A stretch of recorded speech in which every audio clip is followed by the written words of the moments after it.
পশ্চিমবঙ্গের জেলখানায় টাকা দিলেই সুন্দরবন থেকে বাঘের দুধও দেওয়া যেতে পারে, এতটাই সেখানে দুর্নীতি আছে।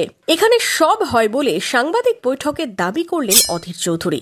এই নিয়ে আর কি বললেন বহরমপুরের প্রাক্তন সাংসদ। এ তো আকছার ঘটনা, মোবাইল পেয়ে যায় তাতে অসুবিধা কি আছে? মোবাইল তো সবাই ওখানে বোঝো যে বাইরে তোমার ধান্দা হচ্ছে, পানি হচ্ছে, ঠিকাদারি কে পাবে তা ঠিক হচ্ছে, কাটমানি খাওয়া হচ্ছে, তোলা হচ্ছে ওখানে বসে বসে।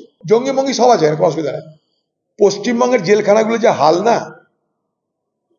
তাতে যদি টাকা দেওয়া যায়,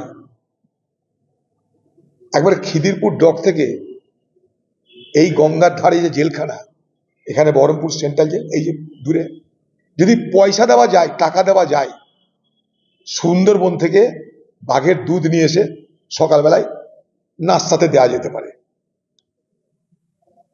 এতটাই সেখানটাই দুর্নীতির খবর আছে। এখানে সব হয়। মোবাইল তো তুচ্ছ ঘটনা, এগুলো বলা মানে চোররা হাসবে।